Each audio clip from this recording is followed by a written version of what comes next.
Hi, honey. Hey, baby, how are you? Good. Welcome to our podcast. Welcome to our podcast. Yeah, absolutely. We don't have a name for it yet. Not quite. No. We're working on it. Working on We'll it? find it in due time, Yeah. just like everything else. So when I say welcome to our podcast, what is your first thoughts, feelings? What do you think about it? I guess at this point, anybody who's anybody has a podcast. So if you're trying to be somebody, it's pretty important that you have a channel for your voice, and this is going to be ours. And I feel like I certainly have a lot to say. That's Yes, pretty. you do. That's pretty clear. And I feel like right now, what we're doing in our life, we have a pretty interesting story and a lot that's happening very, very quickly, and a lot of updates on a regular basis. And there's a lot of people in our life that are interested in it, and I think this is going to be a cool way of us to kind of talk through what we're going through in a meaningful way for us, but then also kind of share it with our friends and our family and the people who might be interested, and give them a glimpse into our journey and how we're getting through all of this. All right. So what would you say then, the vision is? The vision of what specifically? Of this podcast? What? I can tell you what I think our vision should Okay, be well, for why don't you this. start with telling us Okay. what your vision is? I think we have been together for almost 20 years, been through a lot. And I see this as us really telling our stories, the wonderful stories, love, happiness, caring, all those great things, but also tie in some more sad, dark times. And therefore having to be very vulnerable and honest in this podcast, Yes. which is going to be difficult at times for sure. And just really kind of talking about how we've grown personally together, the tools we've used for that, and just sharing that and being that our offering to people, so they know okay, that's what happened to them, this is how they work through it, and maybe people can get something from it. I totally agree with that. I think that that's well put. I do think that being vulnerable and being really genuine is going to be very important. Yeah.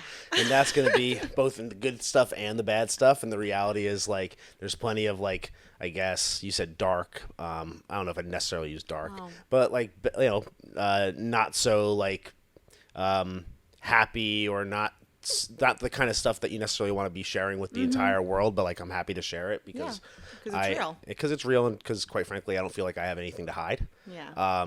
I really don't at this point. There's nothing that I'm feel needs to be hidden from the world, and if I'm doing the things that I know to be right, and I know and I do what I believe to be true, and do things with love, then I know that there's nothing that should be hidden. So that is definitely part of it, and that also goes for the good stuff too. I really want to be honest and genuine about how I feel about my potential, how I feel about myself, how I feel about what the future holds for the both of us. And if that, so I guess it can cut both ways. It could be on one hand, we're being really vulnerable and talking about, the bad stuff. And then other ways we could be vulnerable, or maybe even come across arrogant, talking about the things that we're really proud of. Yeah. And I think the most impactful stuff, I think, will definitely be the bad stuff, because I feel like that's obviously where we both have had the most growth. So I'd say so. It'll be good to share. I think we should just point out that we've done a couple demo podcasts before. Yeah. In our home. And now we're in an official studio. Our office with the dogs barking. And we are going to continue to use this studio. And we're really happy to have such a professional setup here. So shout out to Just Push Record Podcast Studios. And then also in the room with us, we have our producer, Jay Benson. Thank you, Jay. You can hear him in the background. He is a staple throughout many of the stories that we have throughout our life. He's been a staple in so many huge parts of our life, and still is to this day. So it only makes sense that he would be sharing the studio with us, especially on a day like today. Yeah, and he's definitely one of our soundboards. Jared will come up to me with an idea and talk it through, and he's like, "Okay, I'm gonna go call Jay and go for an hour walk." They're two of the top members of my council, the two top council members. With all your wonderful ideas. Yeah. But you are creative, so it works. I'm trying to unlock that in me. Well, you're doing a great job. Yeah. So the way we decided that we were going to kind of do this podcast was rather than just make it like a simple conversation or come up with a particular topic and just riff on it, we kind of, Puzel came up with the idea of making it a little more interview-ish, I guess you could say, where we're going to have like a general topic or update for the week, and then she's going to come prepared with some questions to bring to me. And I think that's a really cool way of doing it. So I'm looking forward to what questions you have prepared for me. And you're very good at, again, telling stories, explaining things. So Thank you. I'll give you that job. I'm really good at just wanting to hear myself talk.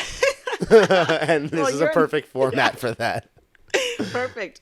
Well, I think for the first topic, Okay. we should definitely discuss the gym. Of I think course. that's kind of like the reason that we're on this journey right now. Speaking of being vulnerable. Oh, yeah, for sure. For sure. Yeah. But I want to talk about, because I can't even tell this story, so I don't even know the answer to it, as far as like what happened, what occurred that you all of a sudden came to this realization that you were like, I'm going to start a gym. Yeah. That's a good question, because I honestly don't know exactly like what change occurred specifically either. Was in corporate world and sales leadership and sales coaching for 11 years before the end of 2023, just last month, or I guess now 2 months ago. I left that career to open a gym of my own. And I think that, like, realistically, quite a few things happened. I always say that, like, COVID is when I lost my mind. So I think that around the time of COVID, and I say that kind of jokingly, I also say it 100% seriously, and I don't mean it in a bad way. I mean it in a very positive way when I say that I lost my mind. You realize things. Your third eye started to open. Yeah, that's a good way of putting it. And I just started seeing many parts of my life and parts of the world differently, and my place in the universe very differently, and certain parts of society I started to look at a lot more critically than maybe I was previously. And I think I always had that eye for it, but I didn't really dig in as deeply as I probably could have. And then COVID certainly opened my eyes to a number of things. And then from there, just realizing very, very quickly how, what I've seen in the corporate world, I wasn't thrilled with in a variety of different ways. And that's probably a topic for another episode of this podcast. So I'm not going to get into too much detail, but just things I wasn't happy about, things that I wasn't proud to be a part of. And I've always been a kind of person that I've wanted to be an entrepreneur. I wanted to do something for myself. I wanted to, like, not just be an entrepreneur, but be something great. Be something special, be something different, as many people probably do. And at a certain point, I realized that the person I was never going to be able to become the person that I truly wanted to be. And I had to reconcile with that. And I had to reconcile with a lot of beliefs I had about myself or about the world or about society or any other number of things with, like, where I actually wanted to go in life. And I didn't know exactly what the vision was, but I learned enough to just pay attention to what the universe, or whatever you want to call it, was telling me over the course of many years, not just in that moment, but leading up to that point. And it became apparent that just based on what people knew about me, what people came to me for, what people saw value in when it came to what I provide to them, it was obviously largely based on not just working out and fitness and like a workout program, but also the discipline component, the habit forming component, the mindset component that goes into what it takes to be successful with a workout program or successful in life generally. That's where people were turning to me for.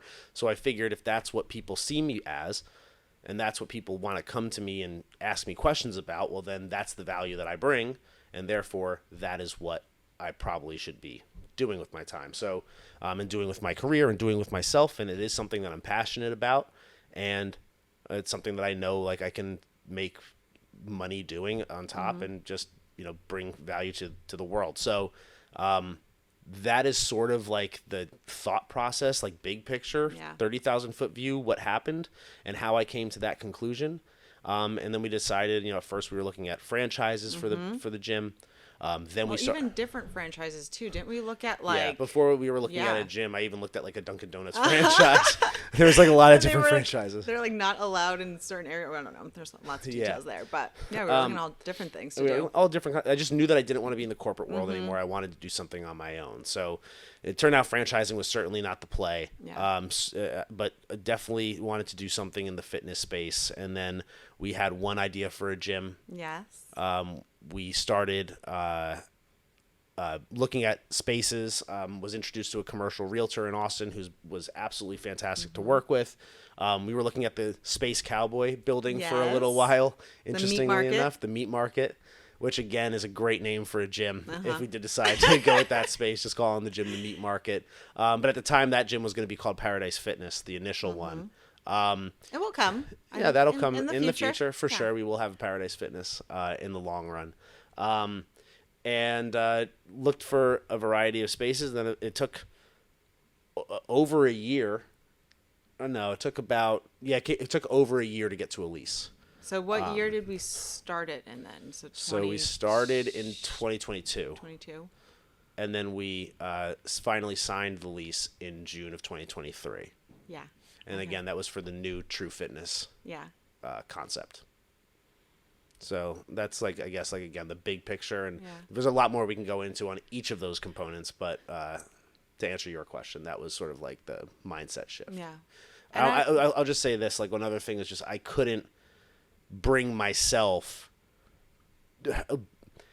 There was a number of things where, again, like the work me, corporate me was kind of battling against like the outside of work me that was more like the real me.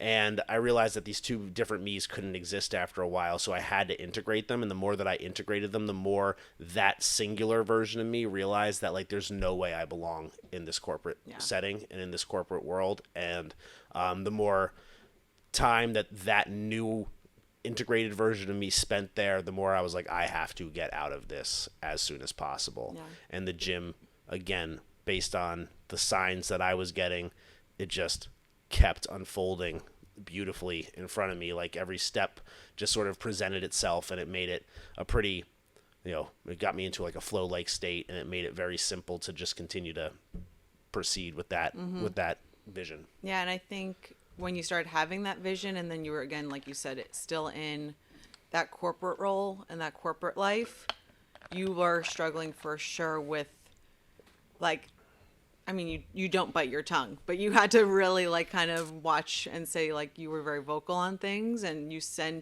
spoke your mind, and there were times you're like, oh, I just sent an email, or I just had a phone call. I don't know how that's gonna go. So yeah, I got to the. I mean, I was always pretty open and transparent as far as like the issues that I saw or things that I didn't agree with.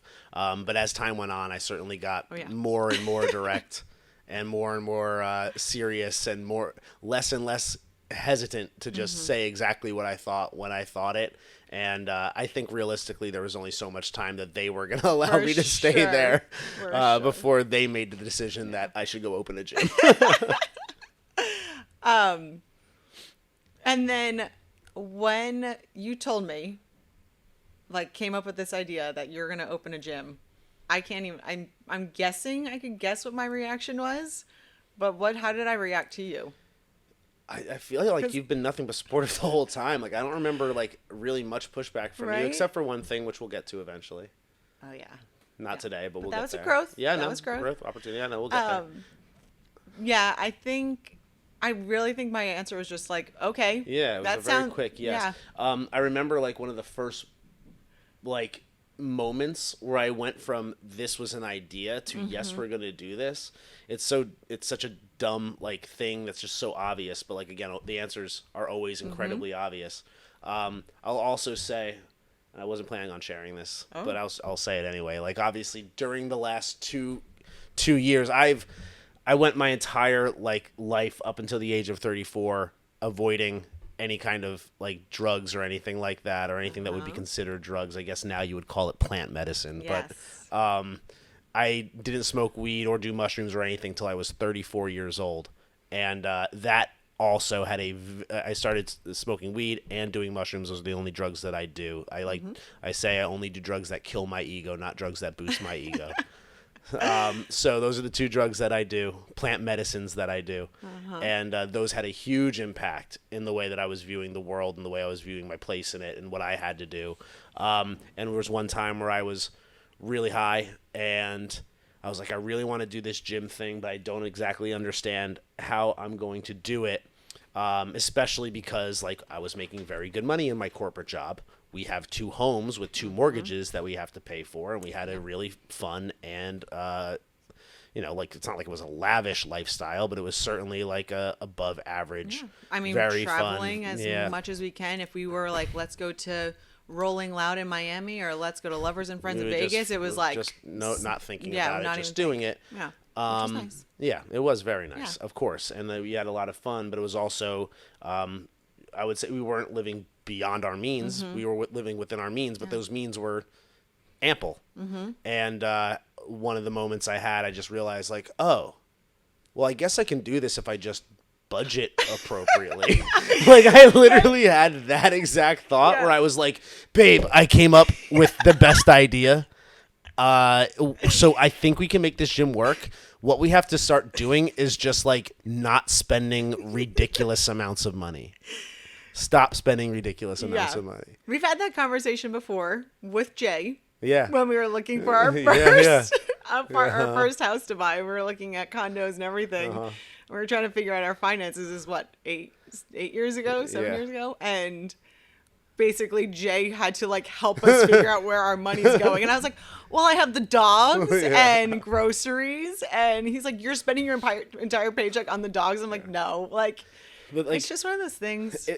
But again, it shows you like how big a blind spot can be for somebody. Like, and again, like that's something I'm thankful to plant medicine for offering me, is like that ability to like really reflect and really look at myself or look at my situation and like just put it so in front of your face that you can't ignore it. It will find you. Because it will find you. And if you run away, it will really find you. And that was like a revelatory moment for me where I was like, okay, like we just have to like spend money like a regular person. Like actually like think about what we're spending. And we can make this work. And that was literally the moment where I was like, okay, we're doing this. We're going to do a gym. And I think we had that exact conversation maybe that night. Yeah. And you were like, oh yeah, that makes sense. Yeah. I was like, okay. And I'm like, let's figure it out and let's budget. And we like went through, and I think it was 3 months back, we like broke down every single charge to our card, everything that came out of our account, and we found like where we were putting our money, and it was eye-opening. Yeah. What budget were you calling? Your party budget? No, or entertainment budget. Your entertainment budget. That was like, to look at how much I was spending on a monthly basis was really alarming. Yeah, because it was restaurants, bars, like we would go. It was like we were going out a lot. It was a lot of stuff. It was too much. It was crazy.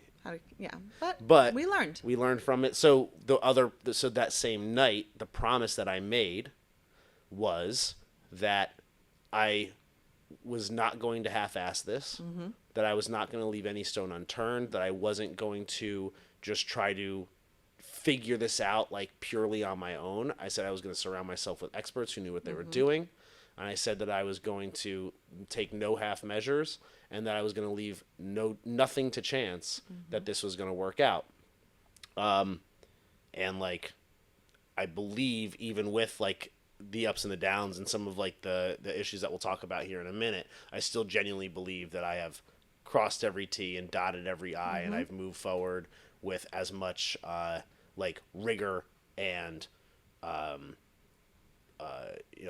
try to like have done everything that I can in my power to make the best decision possible every step of the way, without overthinking it, without procrastinating, without being a perfectionist, but also like without just jumping into something without knowing exactly what the risks and the rewards are. Yeah, I think once you decided to like open or start the path of like opening a gym, like within 2 weeks of that, you signed up with business, like you reached out to Joe. Yep. And signed up with Business and Strength. Yep.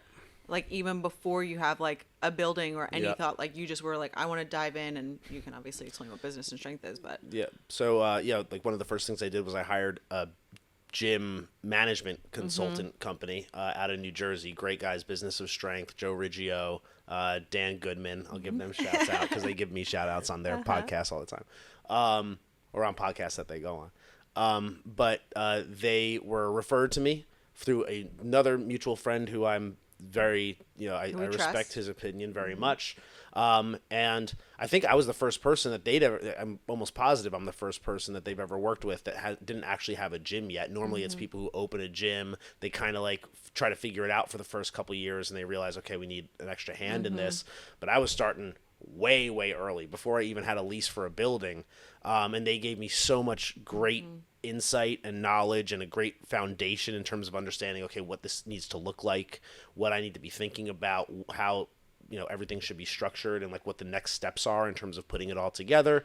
So that was a really awesome experience, and it made me feel, again, it gave me like that momentum and that steam to go, okay, I can actually do this. Yeah. Like I can really put this thing together. And not just them, but like the other people that they work with. I've gone to a number of their conferences as well, and it's been a really like rewarding and educational experience to be working with them. yeah, they have been very helpful. Yeah. I'm just sitting in like on meetings here and there with them, just listening to them and just help and like hearing you in on the meetings. It's just them helping like figure out like the financials, like where do you stand, what are you going to need, how many people you need to be in the gym, Yeah. like by this point, just to make it successful. So again, I think you did a great job and are doing a great job of just staying ahead of it and keeping on top of it, and also then surrounding yourself with the good people. Yeah. And what's become a main driving like core belief for me or philosophy for me, and that was going back to what I was saying earlier about when there was like kind of like two different versions of me, and there was also like there was two different versions of me, and then there was like the dream version of me, and neither of them were like particularly far off, I would say. Like they both had like a lot of the skills and a lot of like the things that like the best version of me needed or what should be, but they also had their own baggage and their own like fears and their own restrictions that were preventing them from getting to that place. So the first part was like kind of integrating those two, and that I think was when things were maybe like, again, I wouldn't say like the darkest. I think that like is an overstatement, but just like maybe the toughest was when I was trying to like merge those two people together, because this person doesn't understand, like the in-work person doesn't really understand the outside of work person, and the outside of work person almost can't stand the inside of work person is the way I'd probably put it. So those two guys like didn't understand and didn't really love each other. They had to like learn how to meet and form a singular person, and then that new person had to realize, okay, well, now that I'm here and that we're one, how do I become the person that I really want to be? And the simple answer to that I found was just simply like in every situation, every moment of the day. And I don't mean like every decision you're making, like, oh yeah, I have like a big decision to make today. I mean like every moment of the day, every moment is a decision to act, to not act, to, go one way or go the other. And I just decided like, it becomes very simple once you know who you want to be to just act in accordance with what the person you would want to be would do in that situation. If you have a decision to make and you just answer it by using that question, then it will always take you down the right path. You will always lead in the right direction. But the question is figuring out who you want to be first. And I think a lot of people, and like this goes to a learning rule, like we'll talk about this in a moment, but a lot of people, when they say, who do you want to be? Or when you ask them who they want to be, a lot of times they're going to reply with a lot of things that they want to have. Like, I want to have a big house with a pool, or I want to own a business, or I want to have a bunch of women want to have sex with me or something like that. It's always like what they have, but like rather than focusing on what you want to have, you have to focus on who you want to be, and that's a different thing. So like, oh, I want to own a gym is one thing that I wanted for a while, and I thought that that's what I wanted to be. But then really what I want to be is a good business person. And if all I'm focused on is the outcome of what I want to have, which is a gym, then you can make bad decisions to get to that outcome so that maybe the gym isn't successful, or maybe like, who knows? There could be any number of reasons why like having a gym might not be advantageous for you. And if you're just trying to get something as opposed to be something, then you're going to run into issues. And I found that just by identifying specifically who I wanted to be and then just making all of my decisions in accordance with that, it has helped me tremendously over the last several years to a point where, like, quite frankly, right now, I love who I am. Yeah. I love myself. I love like every aspect of myself, and I have no problem saying that. Like, I'm my biggest fan, maybe outside of you might be my biggest fan. I might be your biggest fan. And then Jay's my third biggest fan. But like I genuinely like love everything about myself, and like if there was ever anything that I didn't love about myself, you're gonna fix it. I would fix it immediately. And I think back to like you were saying, if someone has the intention of like I want to be a gym owner, and then like they can be, like you said, good or bad person being a gym owner. But even further back from that good person, because it's like, I love Eckhart Tolle and The Power of Now, and he talks about like what it is to, like, what are you or who are you? And so like you're saying, the person wants to be a good person. Well, what does that good person mean? Yeah, you have to define. So like you really have to define that. And I think a good, personally for me, it's like you're acting with good intentions, you're acting out of love, you're caring, you're thinking of others.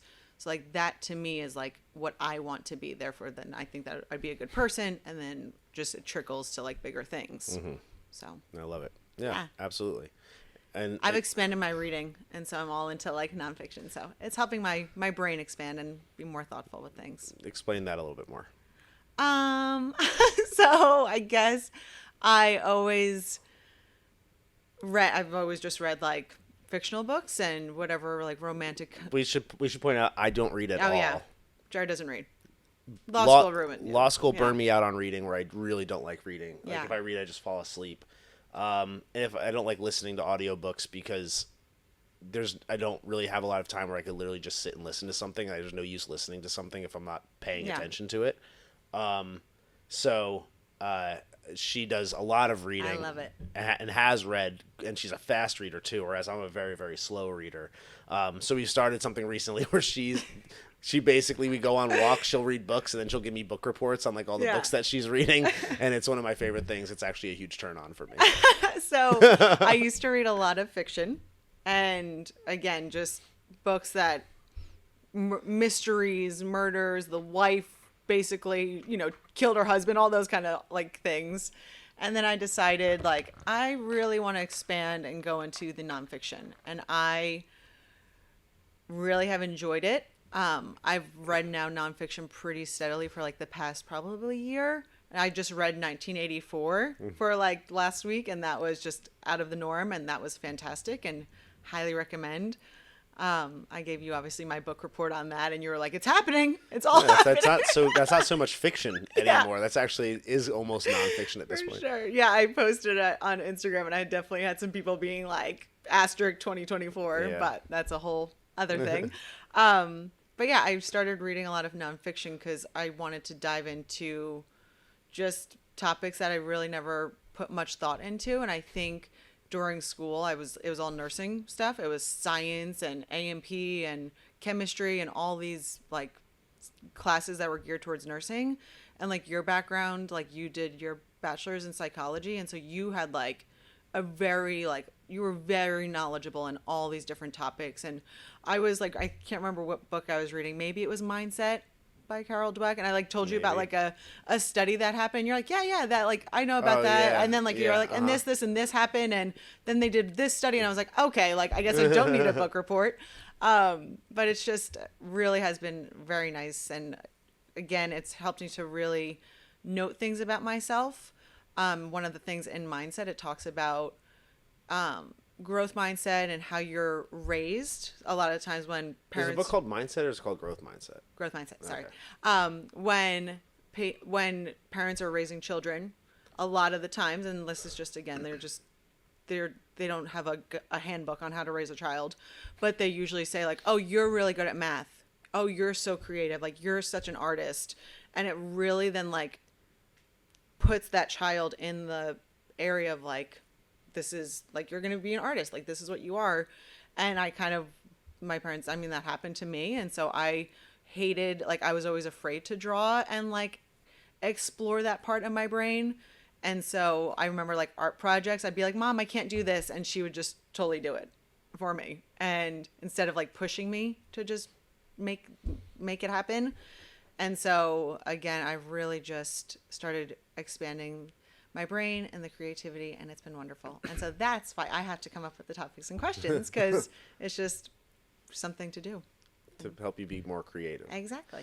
The real reason why she didn't want to be creative is because she hates being wrong about things. Oh yeah. So it's really easy if like there's a right and wrong answer, like Yeah. on a science test or on a math test or on a nursing exam, or when you're in a room with a patient to have like an answer for something, where you don't have the latitude to be creative. But the reason why she didn't like to do anything creative was because she felt like there was a wrong answer. And the beautiful thing about being creative is that there are no wrong answers. But it took her a while it took you a while, I think. And it's still, I was doing like my creative journal yesterday, and it's just like one of the things where it's like, what are these, it's a picture of like these people holding up like blank signs, like they're protesters. And it's like, okay, like what are they protesting? Create a sign. And like, I couldn't put my pen down on the paper. And like the whole first part of the journal talks about that exactly. Like there's no right or wrong. Just don't think, just do it. And that's definitely a problem for me. Yeah. But I'm working through. You're working through it. You're doing a great job. Thanks. You're really doing an awesome job. You came up with the idea That's to true. do this like question answer format, and I think it's brilliant. I really think it's brilliant. Good. Well, I guess let's then get back to The gym stuff. Yeah, sure. So you said we found a building. We found a building. Yes, we did. And it was very nice. It was down the street from us. Yes. Very convenient walking distance. Do you want me to go into that? Sure. Okay. The So floor is yours. So in June of 2023, so now we're going back about 7 months, we found a building that wasn't even listed. It was 2 blocks from our house, or it is 2 blocks from our house. It is a mid-rise apartment complex with 10,000 square feet of retail space. Landlord was a great guy. Again, like couldn't be more convenient, more perfect, exactly in the location that we're looking for. It was everything we wanted. And it took us 6 months, or I should say we actually found the building in January of 2023. And it took us 6 months to get to a lease. So we signed the lease at the end of June. What? But for a good reason that it took that long. You were very diligent on like making sure Exactly. everything was For sure. fair for both parties. Yeah, of course. Yeah. I mean, like, that's how these, I mean, I'm acting like I'm an expert in this. Like, I'm certainly no expert, but I'll tell you now at this point, like, I've been through quite a few situations here in the commercial leasing space that I have a little bit of experience, but I'll say, yeah, of course. Like it took 6 months. It was a good, valuable 6 months, a good use of time for both sides of the agreement. And in June we signed the lease, and we were really happy. And that was sort of for me a huge milestone because it was the first real commitment, like true commitment. That wasn't just like a financial commitment to like Business of Strength or any other vendor for goods or services. It was like, I am making a 10-year commitment. Yeah. A 10-year commitment to this building. That's not cheap. It was an immense amount of money for the rent and the build out. I got a quote leading up to it from a general contractor. A lot of the quotes were obscene, absolutely obscene numbers. We are in Austin. We are in Austin, of course, and there's like commercial real estate is crazy right now. In terms of like what general contractors at least are willing to charge. But we got one general contractor, reputable general contractor, and they gave me a quote that fit my budget. Now, was it a quote that I was thrilled about? No, but was it within the budget and doable based on our financial situation? Yes, absolutely. So I took them at their word. We signed the lease. Months had gone by. We were hoping, it was initially, the building was supposed to open in August, then it was October, and we were, hoping that it would be an early 2024 timeline to when the building was open, and then it would be probably another 4 months of our general, our build out specifically. But around October, a few things happened. Number one is it was basically uncovered that the building is nowhere near completion. That's number one. So what that means is that if we're still a year to a year and a half out at a minimum, well, I guess I should back up. Hold on. I'm getting a little bit out of order here, because my point was, when I signed the lease, that was the first part where I was like, okay, we actually have a real commitment here, which means that I will have a gym in the next year. Yep. Again, that was sort of like the timeline was probably early to mid 2024 is when we would be open. So that's when I put my notice in with my job, which was a tricky situation because I wanted to, it was June at this point. I wanted to stay with the company, ideally making money through the end of the year. I didn't know how they were going to respond to that. I feel like I navigated that conversation really, really well. They let me stay. So I put my notice in at the end of June. They allowed me, and they were gracious enough to give me through the end of the year in my job, and then I would leave as of New Year's Eve, essentially, and start 2024 unemployed. And I think, again, they let you stay on to the end of the year because how you handled all the situations. Like, you still, even though you were starting to be like, okay, well, it's also because I was the GOAT. Well, yes. Okay. All right.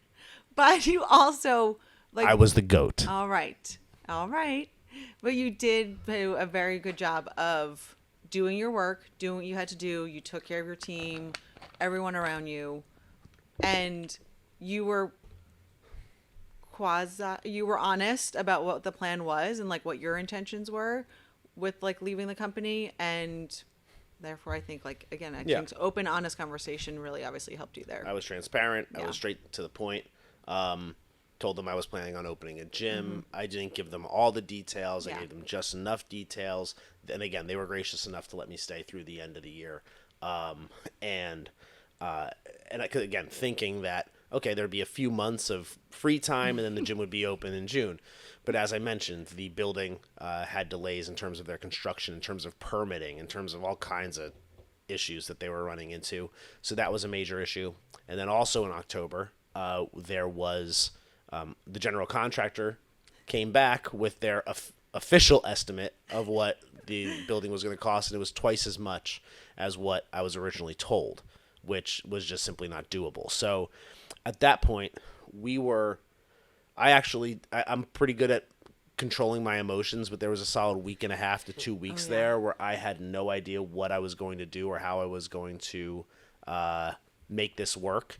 I was kind of in full-on panic mode, quite honestly. You were. As panicked as I get, I still held it together.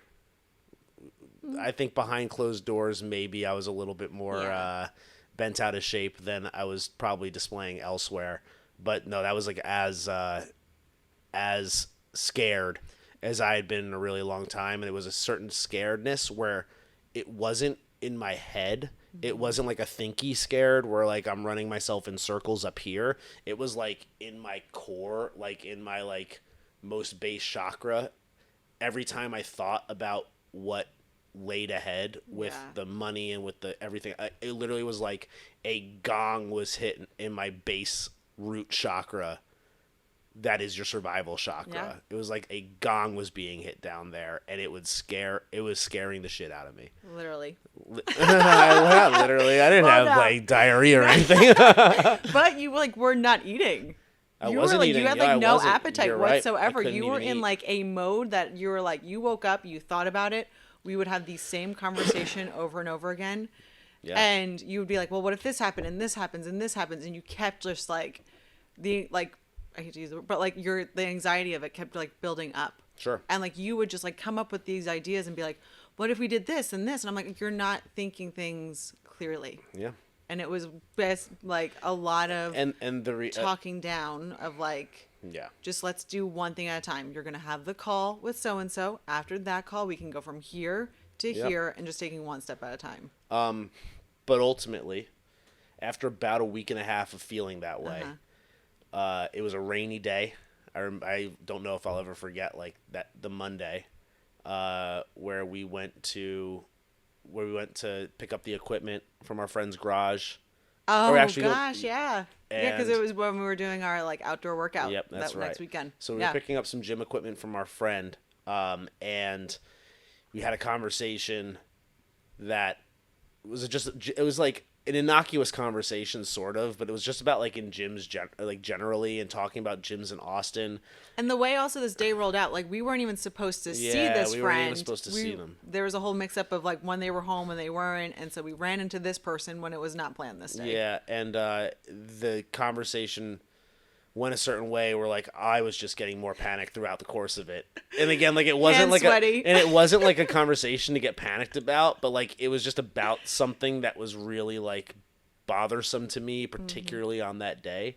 And it was again raining, terrible weather, shitty weather, and then we got in the car with the equipment. We were driving home, and like I don't know if I said like more than a few words during the first like 10 minutes of the drive, but then like I remember in the passenger seat of the car, He's a passenger princess. because I'm a passenger princess and Poozle drives everywhere, with the rain pouring, I think I just turned to you and I just said, I think we have to get out of this lease. And we had maybe 5 minutes between that point of the drive and getting into our driveway, and by the time we were in our driveway, we both were like, okay, we have to do that. That's what we're doing. For sure. So I fucked up. Yeah. I had a gym, I had a lease, and now we don't have a gym or a lease. Yeah, but I don't want to necessarily say fucked up. I think you You're right. probably feel fucked up Sure. because we were telling people that. Mm-hmm. You had a video of you like doing that tour in the space, which it was all like energizing. It was great, like full steam ahead. We were all into it. Everyone was asking about it. And then now we had to make a decision. Yep. That was very difficult to make. Yes. You're And- 100% right. Yeah. At the end of the day, and I'm not just saying this because it's like the nice, positive, thinky thing to say. I genuinely mean this. I do think, number one, we signed the lease because that gave me a reason to quit my job. Mm-hmm. So I think that was number one, was that was a leap that I had to make, and that by having the lease, it made me make that decision to quit my job. Yeah. And now, having been out of my job for the last month or so, I couldn't be happier. I'm so thrilled. I have such traction and such momentum with my, personal business and my brand that I'm looking to build, that obviously it was the right decision without question. So that's number one. And number two is that I know that in the long run, whatever we find next will be absolutely the better option, because I trust the universe enough to not put us in a bad situation like that. But I will say it does feel, it doesn't feel good to have told everybody that I had that lease. Yeah, I remember you saying, like, what are we going to tell people? Like, people are going to think I'm a liar. People are going to think this. People are going to think that. And it was really, like, a very, obviously, vulnerable conversation of, like, that we usually will have. We'll definitely dive into things. And it's, like, basically just saying, like, we will explain, like, this is what we had to do. Yep. We had to do the best thing for ourselves. And no one's going to think you're a liar. And the other thing I did was, like, that week, rather than hiding it, I literally just started, like, telling everybody. I was like, we're getting out of the lease. Yeah. Because I didn't want it to continue to... I didn't want this non-truth necessarily to continue to persist. Not that it was a non-truth. We had, like... So, I guess I'll say this. As of 2 weeks ago or 3 weeks ago, we officially broke the lease. The landlord could not have been more reasonable. Our relationship is still really great. He could have literally taken me for everything that I had if he wanted to. And I said that if that was to happen, if he did want to sue me for everything that I had, that we would just end up taking the money and traveling the world and blowing it all over the next couple of years before the court could even find us. That was actually my plan. That was the plan.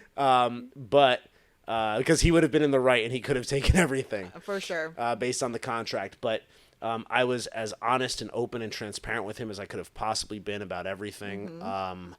I am really happy that he was as reasonable as he was, and he let us out for, I'll just say it, a measly $45,000, which, versus a lawsuit or whole lease. Again, it hurts to hand over a $45,000 check to your ex-landlord and say, I'm sorry, I'm happy, but like, thank you for letting me out. Yeah. But it's a lot better than sinking several $100,000 into something that just for a variety of reasons, like, was clearly showing to not work out. Yeah. Why what?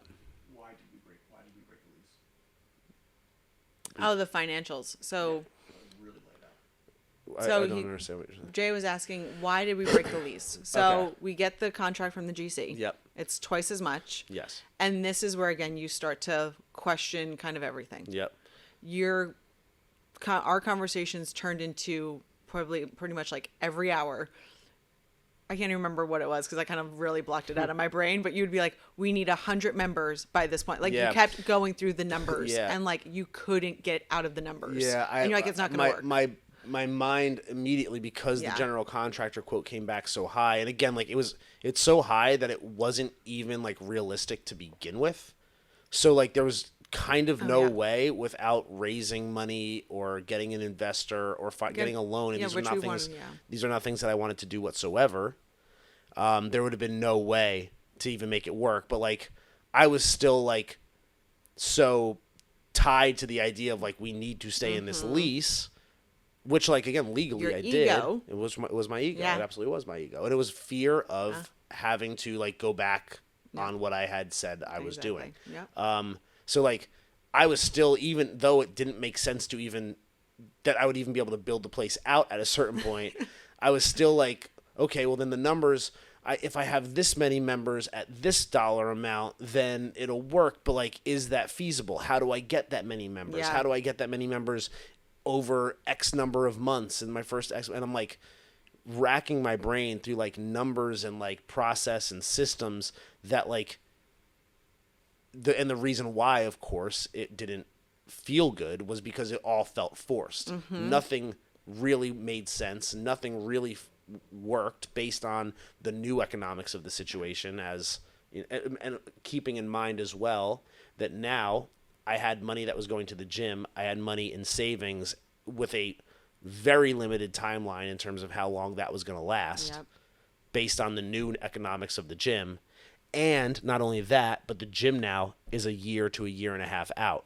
So I was thinking, A, how am I going to make this gym work? And then B, what am I going to do between now and when the gym opens to make money?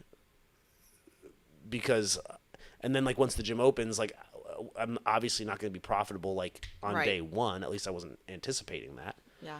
And it all just didn't make sense. None of it worked out. And that's when I had to, look in the mirror and go like, if none of this is working out, then like, why are you doing it? Yeah. And that's why we had to ultimately make that decision. Yeah. And I think you making, again, that decision, thinking it through, like you were not going with like a fear mindset. Yes. Because if you went with like, oh, well, we told people we're in this lease, having a conversation with the landlord, that's going to be a really difficult conversation. That's admitting that I'm wrong. That's admitting that I don't have it together when I thought I did.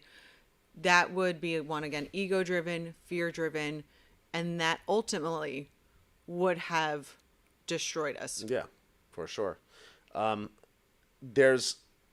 So again, going back to the idea that I do genuinely believe that this is the best move for us, and that getting out of the lease is genuinely the best thing for us, and that getting in the lease was the best thing for us. Yeah.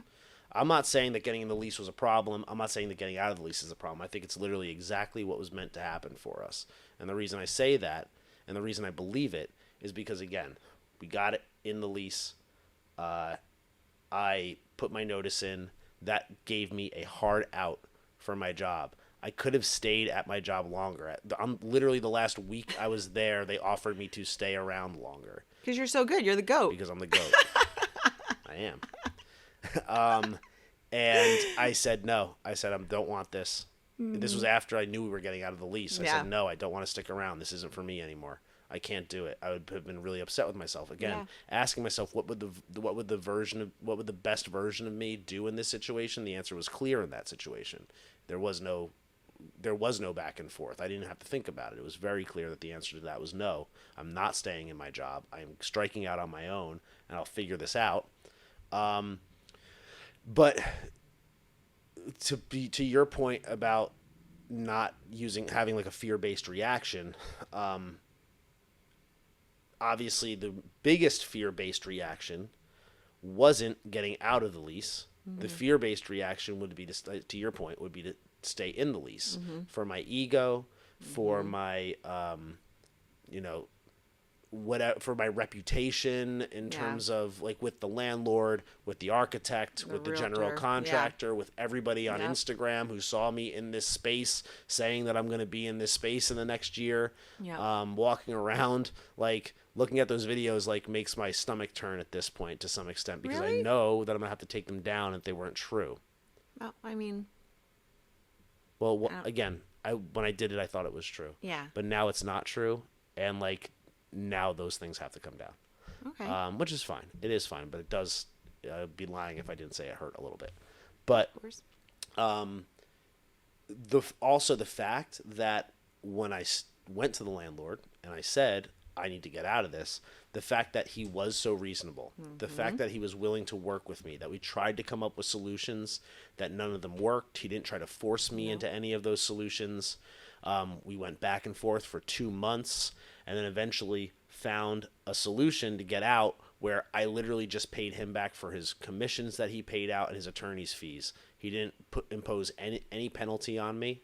And then at the last minute, I ended up saving an extra $15,000 because I was willing to ask that he backed out the deposit that I gave him initially, which he was, again, more than willing to do. Yep. We sat in the back of his Porsche Panamera, which he referred to as his office, while he updated the DocuSign.